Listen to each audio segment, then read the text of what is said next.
Hello बच्चों, good morning everyone. अनंत coaching centre Mandawar में आपका स्वागत है।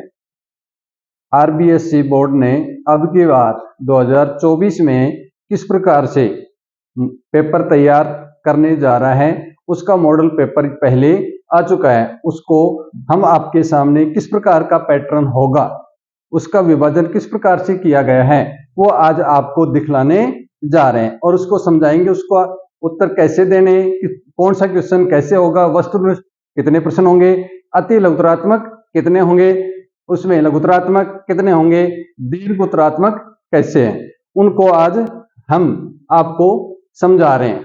देखिए बच्चों, ये हमारा आरबीएसई बोर्ड अजमेर का मॉडल पेपर है। 2024 के लिए मॉडल पेपर आया है। इसको कैसे करना है, सबसे पहले भाग ए यानी खंड वाइज प्रश्न होंगे।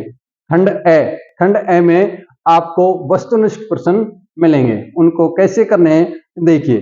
पहला क्वेश्चन है, निम्नलिखित वस्तुनिष्ठ प्रश्नों के उत्तर अपनी उत्तर पुस्तिका में लिखिए। जिसमें पहला प्रश्न है, पंडिताइन शब्द में प्रयुक्त प्रत्यय है। पंडिताइन, पंडित प्लस में आइन, आपने देखा है पंडित प्लस आइन।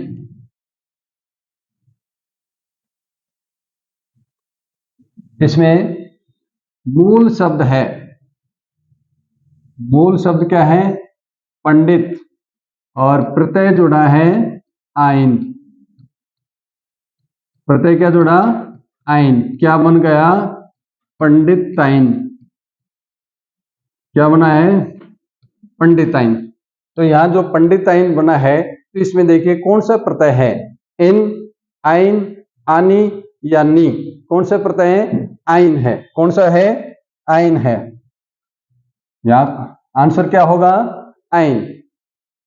अर्थात या तो आपका उत्तर यही देना है, या फिर आपको आगे यहां पर उसका कोष्टक बना करके उसमें उत्तर भर देना है। ठीक है बच्चों। दूसरा क्वेश्चन है, स्वच्छ शब्द का सही संधि विच्छेद। ये क्वेश्चन आया है संधि में से। स्वच्छ शब्द का सही संधि विच्छेद क्या है, स्व प्लस छ, स्व प्लस वच्छ, स्व प्लस अच्छ या सु प्लस अच्छ। आपको यण संधि के बारे में आपको मैं कई बार बता चुका हूं कि यण संधि में क्या होता है, इको यणची, इक का यण बन जाता है, इक का यण बन जाता है। जब ई, उ, रिक, अर्क, इक के आगे अगर अनुस्वर आए तो उसका ई का य, उ का व और री का अर बन जाता है। तो यहां पर देखिए क्या होगा, यहां पर होगा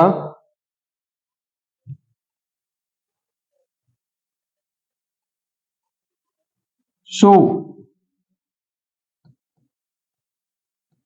प्लस में अच, सु प्लस में अच।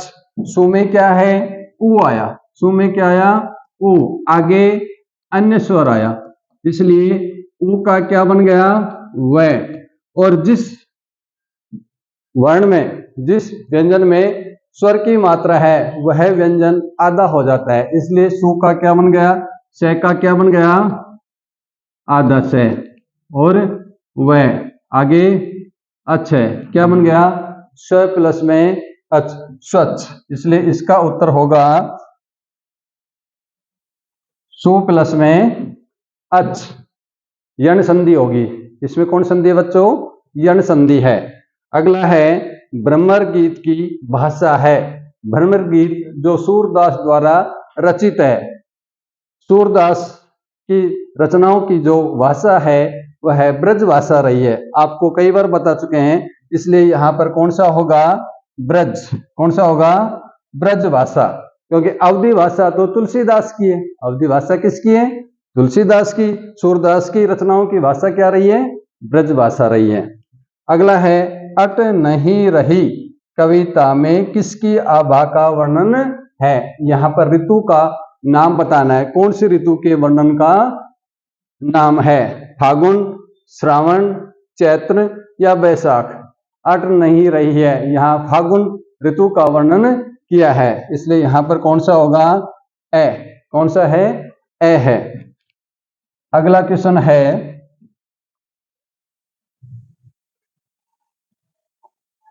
जयशंकर प्रसाद का जन्म हुआ था। जयशंकर प्रसाद का जन्म कहाँ हुआ था बच्चों? आपको कई बार याद दिलाया कि कवि परिचय में याद भी आपको बताया गया था कि कवि परिचय में जयशंकर प्रसाद छायावाद के प्रमुख कवि माने जाते हैं और उनका जन्म सन 1889 ईस्वी में उत्तर प्रदेश के वाराणसी में हुआ था। कहाँ हुआ था? वाराणसी में। इसका उत्तर होगा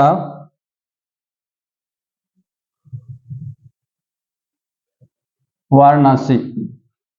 शिव धनुष तोड़ने वाले को परशुराम ने किसके समान अपना शत्रु माना है? सुनो राम, जिसने भी शिव धनुष तोड़ा है वह मेरा सहस्त्रबाहु के समान परम शत्रु है। तो किसके समान माना है? सहस्त्रबाहु के। इसका उत्तर होगा सहस्त्रबाहु। क्या उत्तर होगा? सहस्त्रबाहु। अगला क्वेश्चन है, शहर के मुख्य बाजार के मुख्य चौराहे पर किसकी प्रतिमा लगी थी? ये पाठ है नेताजी का चश्मा।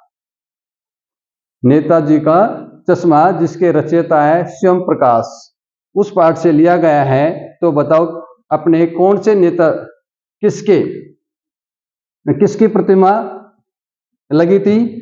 नेताजी सुभाष चंद्र बोस की। नेताजी सुभाष चंद्र बोस की लगी थी। अगला क्वेश्चन है, यही सच है कहानी संग्रह के लेखक हैं यशपाल, यतीन्द्र मिश्र, मनु भंडारी, राम वृक्ष, बेनीपुरी। तो बताओ बच्चों कौन है? यही सच है, त्रिशंकु, 1 इंच मुस्कान, ये किसकी रचना है? मनु भंडारी की। किसकी रचना है? मनु भंडारी की। लखनवी अंदाज लेख के माध्यम से कवि ने किस पर व्यंग किया है? लखनवी अंदाज यशपाल द्वारा रचित निबंध है। कवियों पर, नई कहानी के लेखकों पर, नवाबों पर या स्वयं पर? तो बताओ बच्चों किस पर किया है? आपने पाठ में पढ़ा होगा नवाबों के ऊपर, लेकिन वास्तव में क्या है? नई कहानी के लेखकों पर, जिन्होंने बिना किसी घटना या पात्र की भी कहानी लिखने की कल्पना करते हैं। इसलिए नई कहानी के लेखकों पर उन्होंने व्यंग किया है। नवाबों के तो माध्यम से किया है। यहां पर जो माध्यम बताया नवाबों पर, तो उन्होंने माध्यम से किया, लेकिन किया किस पर है? नई कहानी के लेखकों पर। मानव संस्कृति है विभाज्य, अविभाज्य, विनाशकारी या प्रलयंकारी? मानव संस्कृति क्या होती है? मानव के लिए अविभाज्य। क्या होती है? अविभाज्य। अगला क्वेश्चन है, मेहनतकश बादशाहों का शहर कहा गया है? मेहनतकश बादशाहों का शहर कहा गया है गंतोक को, जयपुर को, लखनऊ को, हैदराबाद को। यह क्वेश्चन आया है साना साना हाथ जोड़ी मधु काकरिया द्वारा रचित यात्रा वृत्तांत से लिया गया है। तो यहां लेखिका ने किस शहर की यात्रा की थी? गंतोक की। किसकी की थी बच्चों? गंतोक की। तो यहां क्या आएगा? गंतोक। पिताजी तारकेश्वर को प्यार से कहकर बुलाते थे। यह प्रश्न आया है माता का अंचल। माता का अंचल शिव पूजन सहाय द्वारा रचित, जिसमें लेखक का बचपन का नाम और उसके पिताजी क्या कहकर पुकारा करते थे? नेमिनाथ, भोलानाथ या वैद्यनाथ या सोमनाथ? कौन सा बच्चों? भोलानाथ। कौन सा? भोलानाथ कहकर पुकारते थे। अगला क्वेश्चन है, ये वस्तुनिष्ठ के थे, ये भी अब रिक्त स्थान की पूर्ति करनी है।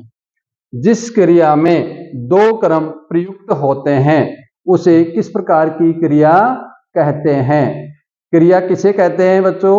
किसी काम का करना या पाया जाना क्रिया कहलाती है। और क्रम के आधार पर कितनी क्रियाएं होती हैं? क्रम के आधार पर क्रियाएं दो प्रकार की होती हैं। अब यहां बताया जिसमें दो क्रम हो, या क्रम के आधार पर भी भाग किए। एक क्रमक जिस क्रिया में एक क्रम हो, द्विकर्मक जिस क्रिया में दो क्रम हो। तो इसका आंसर होगा द्विकर्मक। क्या होगा? द्विकर्मक क्रिया कहते हैं।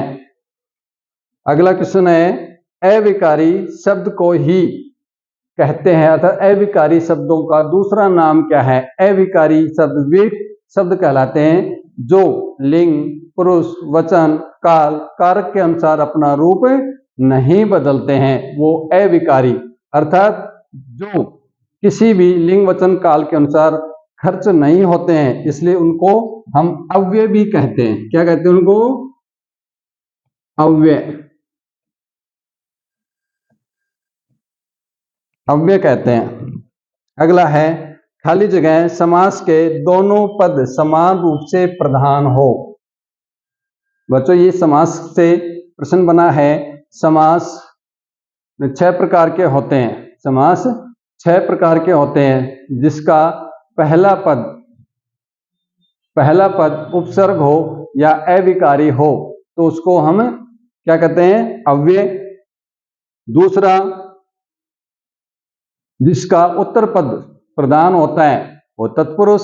जिसके दोनों पद प्रधान होते हैं वो द्वंद्व होते हैं, और जिसका कोई पद प्रधान न हो वो बहुब्रीहि होता है। तो इस समास के दोनों पद अर्थात कौन से समास के? यहां है द्वंद्व समास के। कौन सा आएगा?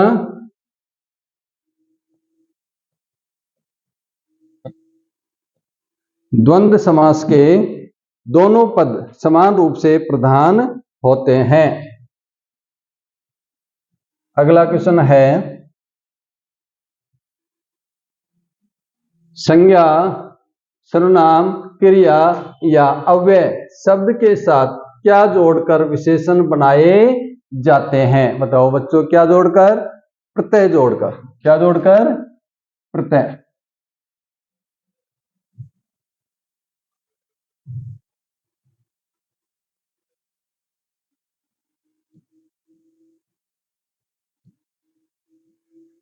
प्रत्यय जोड़कर विशेषण बनाए जाते हैं। अगला है, संज्ञा के स्थान पर प्रयुक्त होने वाले शब्द कहलाते हैं। संज्ञा के स्थान पर काम आने वाले शब्दों को हम क्या कहते हैं? सर्वनाम कहते हैं। क्या कहते हैं बच्चों? सर्वनाम। तो यहां क्या आएगा? सर्वनाम। अगला है, उपसर्ग वे शब्दांश है जो शब्द के कहाँ आएगा? आगे, यानी पहले, शब्द के पहले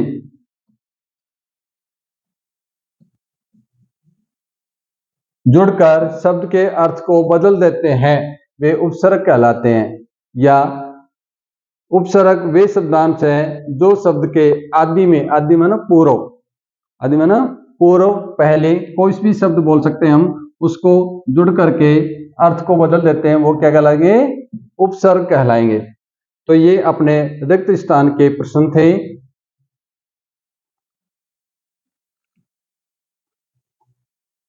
अगला क्वेश्चन है,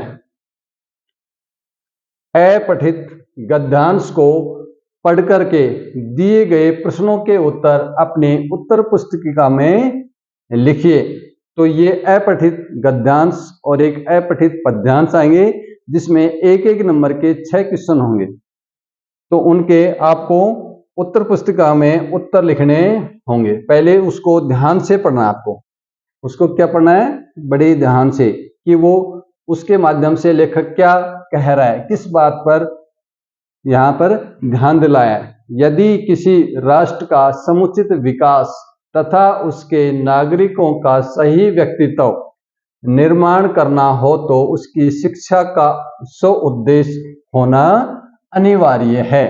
स्व उद्देश्य इस शब्द का अर्थ होता है उद्देश्य सहित। क्या अर्थ होता है? उद्देश्य सहित। इसका क्या अर्थ होता है? स प्लस उद्देश्य। इसका हम क्या बताएंगे? स प्लस यानी उद्देश्य के साथ, यानी कि शिक्षा कैसे होनी चाहिए? उसका कोई ना कोई उद्देश्य अनिवार्य हो। शिक्षा वस्तुतः कोई पाठ्यक्रम या डिग्री प्राप्त करना भर नहीं है, बल्कि जीवन में सतत चलने वाली प्रक्रिया है। शिक्षा जीवन में कैसे चलती है? सतत रूप से, अर्थात निरंतर। कैसे चलती है? निरंतर। जो कुछ न कुछ सिखाती रहती है। शिक्षा से ही व्यक्ति और राष्ट्र के चरित्र का निर्माण होता है। अर्थात सबसे पहले शिक्षा से व्यक्ति का चरित्र अच्छा बनता है। जब व्यक्ति का चरित्र अच्छा होगा तो राष्ट्र भी एक अच्छा बनेगा। गांधी जी ने, यदि किसी देश की शिक्षा अच्छी होगी तो उसके नागरिकों का चरित्र भी अच्छा होगा। गांधी जी भी शिक्षा को चरित्र निर्माण के लिए अनिवार्य मानते थे। वे कहते थे शिक्षा का सही उद्देश्य चरित्र का निर्माण होना चाहिए। प्रस्तुत गद्यांश का उचित शीर्षक लिखिए। तो बच्चों बताओ, इसको ध्यान से पढ़ा तो इसमें क्या आया? क्या था कि शिक्षा का उद्देश्य क्या है? उसका उत्तर नंबर 1।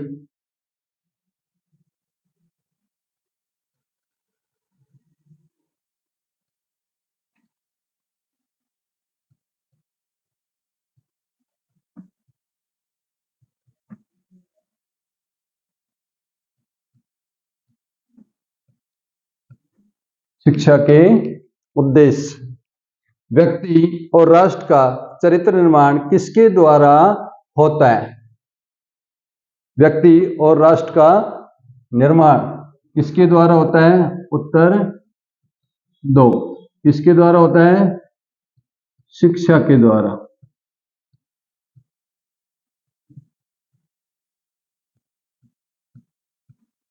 शिक्षा के द्वारा। जीवन में सतत चलने वाली प्रक्रिया क्या है? जीवन में सतत चलने वाली प्रक्रिया कौन सी है? शिक्षा।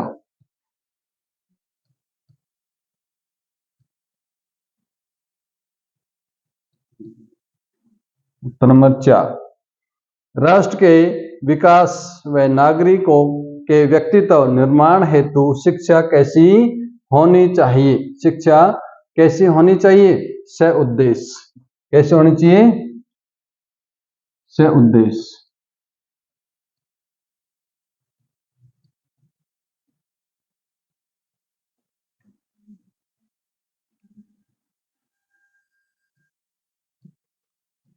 उद्देश्य जिससे व्यक्ति का चरित्र का निर्माण होता हो। अर्थात क्या हो? उससे क्या हो? उससे उसके नागरिकों के चरित्र का निर्माण हो। विनाश 5 है। गांधी जी के शिक्षा के विषय में क्या विचार हैं? गांधी जी के शिक्षा से क्या विचार हैं?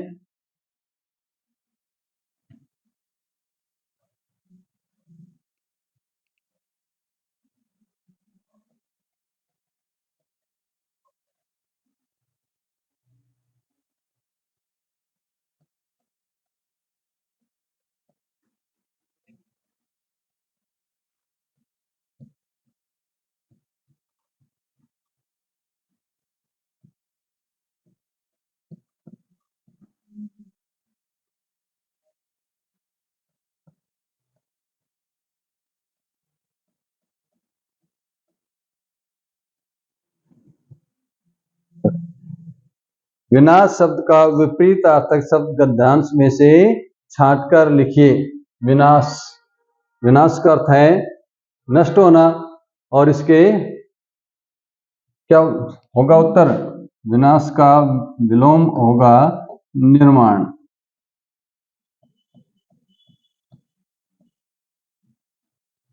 बनाना।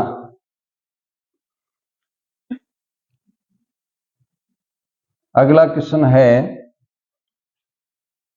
निम्नलिखित अपठित पद्यांश, ये काव्य के रूप में आएगा, कविता के रूप में, जिसको पढ़ करके दिए गए प्रश्नों के उत्तर अपने उत्तर पुस्तिका में लिखिए। तो इसको ध्यान से पढ़ना है पहले। फूली सरसों ने दिया रंग, फूली सरसों अर्थात सरसों अब युवा हो चुकी है, उसके ऊपर फूल आ चुके हैं, और फूल कैसे होते हैं? बसंती रंग के। कैसे होते हैं? बसित, उसमें बसंती रंग के, इसलिए फूली सरसों ने अब एक नया रंग दे दिया है। ऐसा रंग? बसंती रंग दिया है। मधु लेकर आ पहुंचा अनंग, मधु, मधु माना मिठास, शहद, मधु का अर्थ होता है मिठास या शहद, लेकर आ पहुंचा है अनंग, अनंग का अर्थ होता है अनंग, अर्थात बिना अंग के, बिना अंग के। किसको कहते हैं? कामदेव। किसको कहते हैं? कामदेव। मदन। वधु वसुधा पुलकित अंग अंग, वधु रूपी वसुधा, यानी वसुधा का रूप कैसा है? वधु के समान। वधु माना एक नव स्त्री जिसकी अभी नई शादी है, तो उसके जिस प्रकार पुलकित, पुलकित माना प्रसन्न, उसके अंग अंग में प्रसन्नता जो होती है, वैसे ही पृथ्वी भी सरसों का नए फूलों को धारण करके मौसम भी आनंददायी हो गया, अर्थात मीठा हो गया है। इसलिए ये वसुधा भी एक वधु की भांति पुलकित लग रही है। वसुधा भी वधु की भांति क्या लग रही है? पुलकित लग रही है वीर वेश में किंतु कंत, वीर वेश, वीर वेश यानी वीरता, और यहां कंत का अर्थ होता है पति। कंत का अर्थ क्या होता है? पति। यानी उसका पति किस वेश में है? वीर वेश में।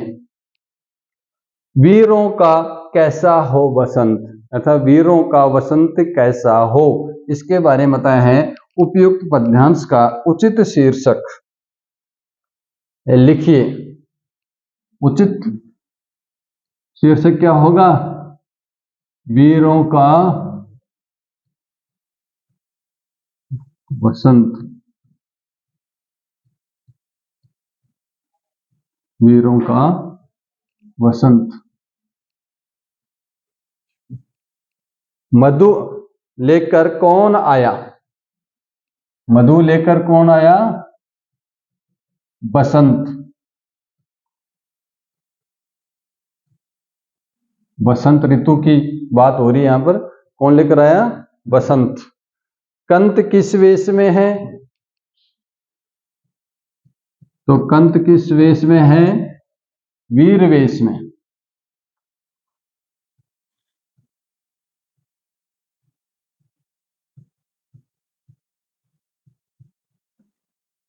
चौथा है, प्रस्तुत पद्यांश में किस ऋतु का वर्णन किया गया है? बसंत ऋतु का। किसका वर्णन किया गया है?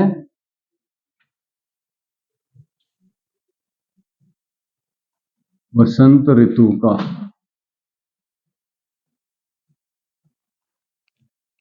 पांचवा है, नहीं, एक सॉरी,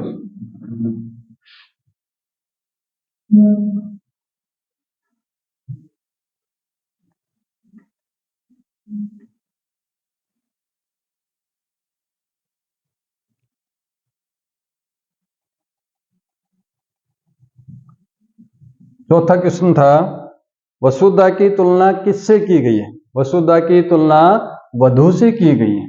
यहां क्या आएगा?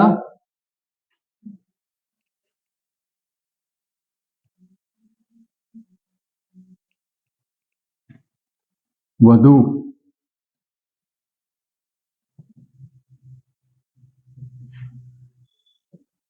पांचवा है,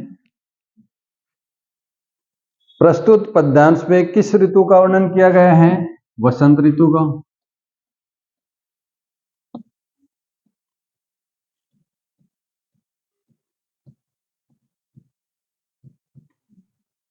छठा है, फूली सरसों ने अपना कौन सा रंग दिया? बसंती। कैसा रंग दिया? बसंती।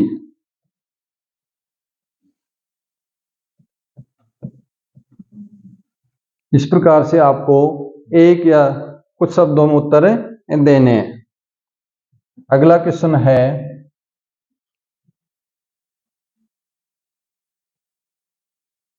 खंड ब। अगला है खंड ब। खंड ब में लघुत्तरात्मक प्रश्नों के उत्तर देने हैं, यानी उनकी शब्दों की सीमा होगी कितने शब्दों में? 40 शब्दों में उनके उत्तर देने हैं। यहाँ 7 क्वेश्चन होंगे। 7 क्वेश्चन, एक क्वेश्चन 2 नंबर का होगा।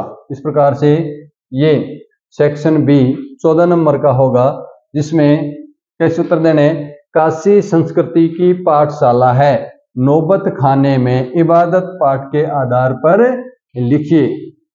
काशी संस्कृति की पाठशाला है, नौबत खाने में इबादत, यह पाठ यतीन्द्रनाथ मिश्र द्वारा लिखित है।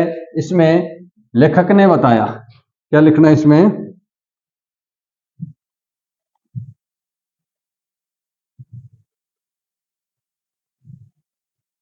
उत्तर।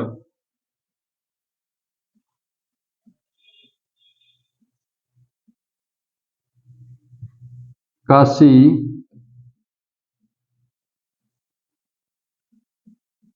भारत के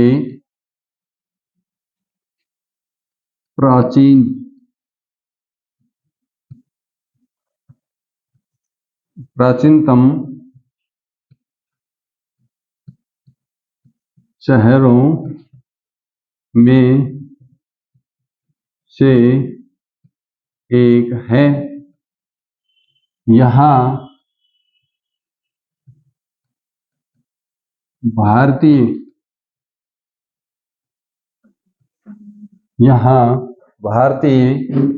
संस्कृति के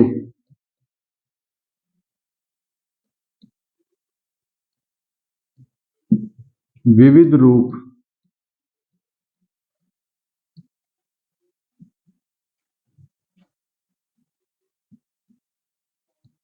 देखे जा सकते हैं।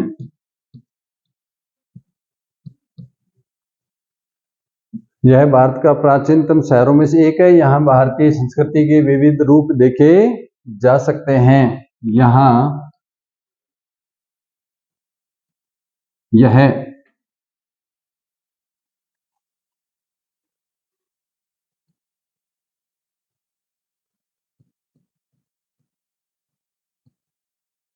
भारतीय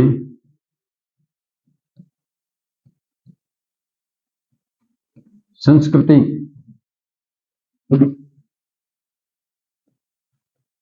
का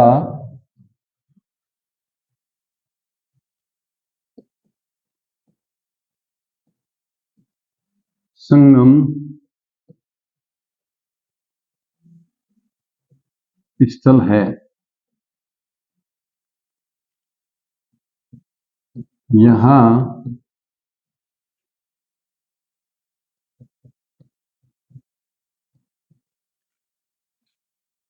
यहाँ संस्कृति का इतिहास व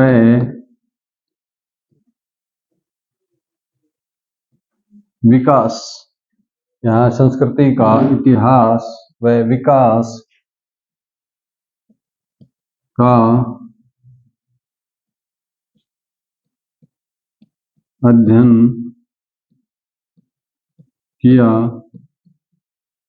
जा सकता है। इसलिए इसे संस्कृति की पाठशाला भी कहते हैं। अगला क्वेश्चन है, संस्कृति असंस्कृति में कब बदल जाती है? संस्कृति असंस्कृति में कब बदल जाती है? यह संस्कृति नामक पाठ से लिया गया है। इसमें लेखक ने बताया है उत्तर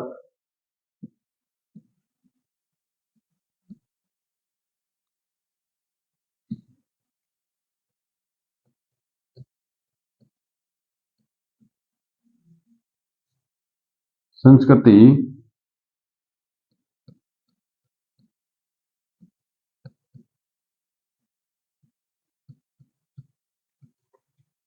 मानव कल्याण से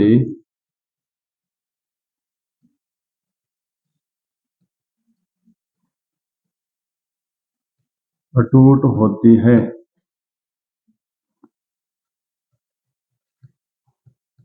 जब यह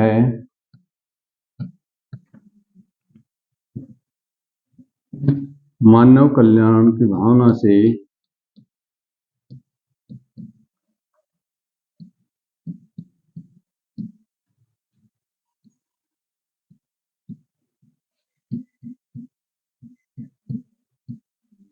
भावना से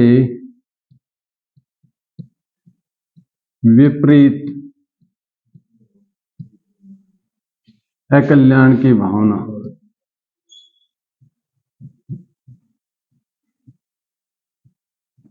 विपरीत अकल्याण की भावना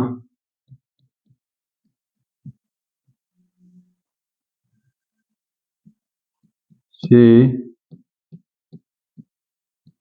प्रेरित हो और विनाशकारी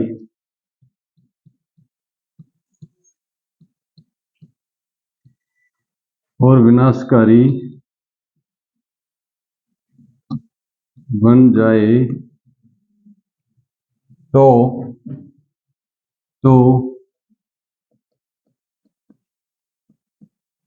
संस्कृति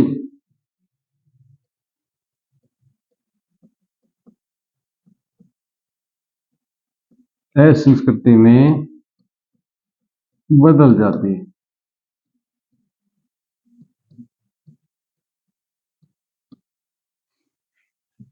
इस प्रकार से आपको उत्तर देने हैं, लगभग 3 से। अगला क्वेश्चन देखो बच्चों, अगला 7वां क्वेश्चन है संगतकार कविता का मूल भाव लिखना है, यानी मूल उद्देश्य, उसका भाव क्या है। इस कविता का भाव है यह है कि कवि यहाँ कहना चाहता है जिस प्रकार एक मुख्य गायक कलाकार के गायन शैली को आगे बढ़ाने के जो उसके सहायक होते हैं उसकी अहम भूमिका होती है, तो वैसे ही समाज के हर क्षेत्र में उसके जिस व्यक्ति का नाम प्रसिद्ध हुआ है, जो प्रसिद्ध हुआ है, जिसकी मान प्रतिष्ठा बढ़ी है, उस प्रतिष्ठा के पीछे उसके सहयोगी और सहकर्मियों का हाथ होता है, उनकी महत्वपूर्ण भूमिका होती है। तो यहाँ कवि कहना चाहता है कि उनका भी उसी प्रकार मान सम्मान होना चाहिए, उन्हीं को आदर मिलना चाहिए, जिनको समाज जानता तक नहीं है उनको जानना भी चाहिए। यही इसका मूल भाव रहा है। क्वेश्चन नंबर 8वां, आत्मकथ्य कविता में कवि ने किन किन बिंबों का प्रयोग किया है। आत्मकथ्य कविता जयशंकर प्रसाद द्वारा रचित कविता है।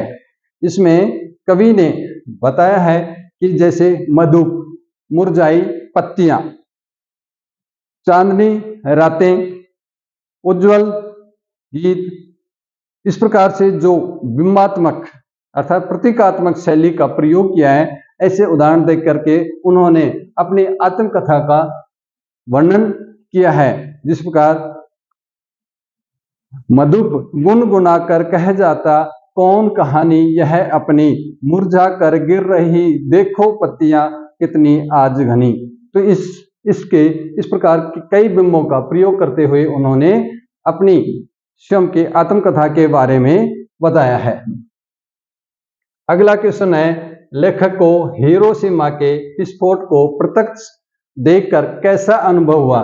जब अगे जी को जापान जाने का मौका मिला, वहां हिरोशिमा में अस्पताल में जाकर देखा जिस प्रकार रेडियो विकिरणों से निकली कष्ट के कारण वहां लोग किस प्रकार दुखी पीड़ित हो रहे थे। एक पत्थर के ऊपर उन्होंने परछाई देखी। इन चीजों को देख करके उन्होंने देखा कि उस परमाणु बम से कितना विनाश हुआ है और उसे आहत लोग किस प्रकार से अपना कष्ट भरा जीवन यापन कर रहे हैं, उनको देख करके उनका मन बड़ा दुखी हो गया। इस प्रकार का उनको अनुभव हुआ है। अगला क्वेश्चन है, पत्थर तोड़ती पहाड़ियों को देखकर लेखिका को कैसी अनुभूति हुई है। यहाँ साना साना हाथ जोड़ी में मधु काकरिया जी बतलाती हैं कि उन्होंने वहां पर पहाड़ी क्षेत्र में कोमल अंगों वाली स्त्रियों को के हाथों में भारी भारी हथौड़े और कुदाली देख करके उन्हें आश्चर्य हुआ कि उन्होंने किस प्रकार मेहनत करके पहाड़ों के मध्य से रास्ते बनाए हैं। उन रास्तों को देखकर और उन कोमल अंगों स्त्रियों को देखकर उन्हें अनुभव हुआ कि मनुष्य अपने जीवन यापन के लिए किस प्रकार के संघर्ष और कष्ट करने पड़ते हैं। समाज में कितनी विषमता है। समाज एक तरफ यहाँ पर आधे भाग में ऐशो आराम है, तो आधे भाग में यहाँ पर लोग अपने जीवन यापन के लिए कितने संघर्ष करते हैं। इस प्रकार के उन्हें अनुभूति हुई। अगला है मुहावरे। अगला क्वेश्चन लिया गया है मुहावरे। आंखें भर आना। आंखें भर आना का अर्थ होता है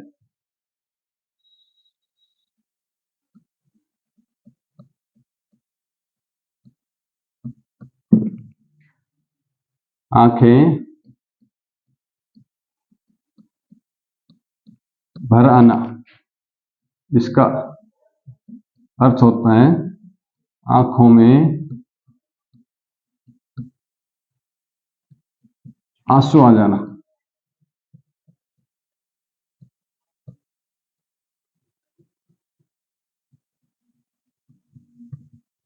आंखों में आंसू आ जाना। वाक्य में प्रयोग।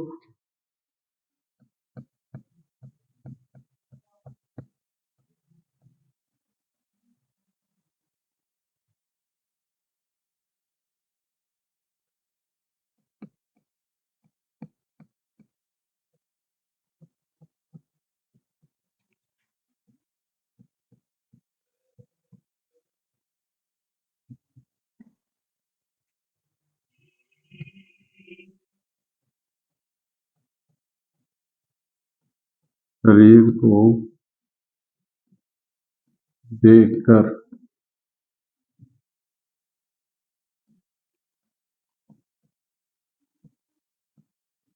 आंखें